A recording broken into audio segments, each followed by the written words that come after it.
USB를 풀었다는 연락을 받게 된 태우는 한 걸음에 해커가 있는 곳으로 찾아가게 됩니다.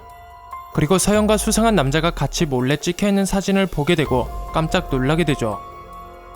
또한 그 얘기가 나이트클럽 사장한테까지 들어가게 되고 나이트클럽 사장은 태우에게 그 여자 뭔가 수상하다며 이제 그만 도와주라고 얘기를 하게 됩니다. 그러나 서연을 끝까지 도와주기로 약속한 태우는 서연에게 직접 물어볼 수는 없으니 검은 무리들의 정복꾼인 놈을 찾아가게 되고 그 정복꾼에게 서연과 수상한 놈이 찍혀있는 사진을 보여주며 사진 속에 있는 남자가 누구냐고 물어보게 되죠. 그리고 거기서 충격적인 얘기를 듣게 됩니다. 바로 몇 년 전 태우를 파멸시킨 그 사람 레온과 사진 속 남자가 같이 있는 것을 봤다. 그리고 3년 전 그때 레온이 당신을 그냥 살려준 것 같냐는 얘기였죠. 자신을 파멸시킨 남자와 사진 속 남자가 친분이 있다는 말, 그리고 그 남자와 서연이 무엇이 있다는 것을 알게 된 태우는 생각에 빠지게 됩니다. 그런데 생각에 빠진 태우의 모습을 도박 사이트 대표가 보고 있었고 그 대표는 자신의 부하에게 24시간 태우에게 달라붙으라는 말뿐만 아니라 이번 주 안에 돈을 못 찾으면 죽이라는 얘기와 상무 또한 여차하면 그냥 죽이라고 얘기하게 됩니다. 한편 서연은 사진에 찍혀있던 이 남자 백승재를 만나고 있었습니다. 서연이 백승재를 만난 이유는 다름 아닌 33억을 다음 주까지 돈 세탁해달라는 말을 하기 위해서였죠. 그 말을 들은 백승재는 돈 세탁은 4일이면 충분하다. 대신 조건 하나가 있다고 얘기하게 됩니다. 그러고 나서 백승재 회사에서 나오던 그때 도박 사이트 대표 그리고 상무와 마주치게 되죠. 대표와 상무가 백승재 회사에 있는 이유는 백승재 또한 상무의 친구이자 도박 사이트 대표의 부하였기 때문이었습니다. 하지만 서연과 도박 사이트 대표와 상무는 서로의 얼굴을 몰랐기 때문에 다행히 아무 일도 벌어지지 않게 되죠. 그렇게 서연은 무사히 장할머니 집으로 돌아오게 됩니다. 그런데 이상하게도 사용하지 않은 화장품이 사용된 것을 보게 되죠. 그래서 장할머니에게 혹시 자신의 방에 들어왔냐고 물어보니 구청에서 사람이 나와 이곳저곳을 둘러보고 갔다는 얘기를 듣게 됩니다. 알고 보니 얼마 전 태우가 서연을 장할머니 집 앞에 내려주는 걸 보게 된 임표가 서연이 집에 없을 때 독거노인을 돕는 공무원으로 위장해 침입하여 이곳저곳을 둘러보았던 것이었고 돈을 숨긴 곳으로 보이는 창고를 보고 일단 후퇴했던 것이었죠. 그뿐만 아니라 임표는 소독하는 사람으로 위장을 한 후에 어떻게 또 알아낸 도박 사이트 대표 사무실까지 들어가 도청 장치를 설치하게 됩니다. 시간이 흘러 상무 또한 태우에게 뺏어간 USB 암호를 풀게 됩니다. 그리고 서연과 백승재가 찍혀있는 사진을 보게 되고 아까 백승재와 서연이 같이 있었다는 걸 떠올리며 뭔가 이상하다고 생각하게 되죠. 그래서 백승재를 찾아가 아까 네 회사에서 본 사진 속 이 여자 누구냐고 물어보게 됩니다. 하지만 백승재는 돈 세탁을 하러 왔다는 얘기가 아닌 그냥 자신의 고객이라고 얘기를 하게 되죠. 그 시각 태우는 해커를 통해 백승재에 대해 알아내고 있었습니다. 그런데 그때 나이트클럽 사장이 찾아와서 그 사진 속에 있는 애들 돈 많고 백 많은 애들이다. 자신도 너도 죽기 싫으면 그 여자한테 손 떼라고 얘기하게 되죠. 그래서 태우는 고민 끝에 결국 서연에게 물어보기로 결심을 하게 됩니다.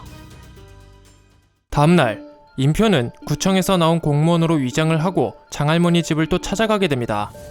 그리고 장할머니가 화장실에 간 사이 집 한쪽에서 열쇠 꾸러미를 찾아내 처음 왔을 때 보고 간 창고의 문을 열게 되고 거기서 돈가방을 발견하게 되죠. 그래서 그 가방을 열어보지만 그곳에는 땡전 한 푼도 없었습니다. 알고 보니 어젯밤 돈은 한 곳에 두면 똥파리가 꼬인다는 장할머니의 말에 진공 포장을 해서 다른 곳으로 옮겨놨던 것이었죠.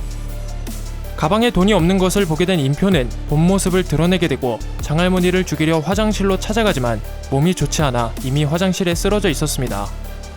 그래서 그걸 본 임표는 도와주려 하게 되죠. 그러나 장할머니에게 돈이 없어서 어쩌냐 똥파리 새끼야 라는 얘기를 듣게 됩니다. 그 시각 서연은 평소와 다른 차림으로 대한민국 상위층 사람들만 볼 수 있는 전시회에 도착하게 됩니다. 그리고 그곳에 있는 사람들을 마구잡이로 찍어대기 시작하게 되죠. 알고 보니 백승재의 조건이 가짜로 된 초대장을 들고 그 전시회에 참석해서 거기에 있는 부자들의 신상을 파악해 오라는 거였고 백승재가 그런 조건을 내세운 이유는 백승재가 하는 일이 부자들의 신상을 보고 그들의 약점을 공략해 돈을 버는 거였기 때문이었습니다. 그래서 서연은 사진을 찍으며 돌아다니던 그때 관리자에게 들통날 위기에 처하게 되죠. 그래서 서연은 처음이라 몰랐다. 재단 이사장 희주가 자신의 친구고 희주가 초대해줘서 왔다고 거짓말을 하며 그 상황을 모면하는 듯 했지만 하필 그때 희주가 오게 되어 결국 희주와 마주치게 되죠. 그런데 이상하게도 희주는 자신이 초대한 것처럼 얘기를 하게 됩니다. 그래서 서연은 희주에게 도와줘서 고맙다. 조금 있으면 자신 혼자 한국을 떠난다고 말을 한 뒤 그 자리를 뜨게 되고 희주는 허겁지겁 서연을 쫓아가 사실 오피스텔 집주인의 사고가 났었던 상황들을 CCTV를 통해 다 봤다. 하지만 신고하지 않겠다며 얼른 한국을 떠나서 그냥 행복하게 살라고 말을 하게 되죠. 한편 재훈은 볼일을 보고 재단으로 들어가던 중 어떠한 남자와 스치게 됩니다. 그런데 재훈은 갑자기 그 남자를 붙잡으려 하지만 결국 놓치게 되죠. 재훈이 그 남자를 붙잡으려 한 이유는 며칠 전 물품 보관함 CCTV를 통해 로커에 있던 28억을 그 남자가 가져간 것을 보았기 때문이었습니다. 그렇게 재훈의 돈 28억은 재훈과 스쳤던 남자를 통해 희주의 손에 들어가게 되죠. 그 시각 희주와 헤어진 서연은 태우를 만나게 됩니다.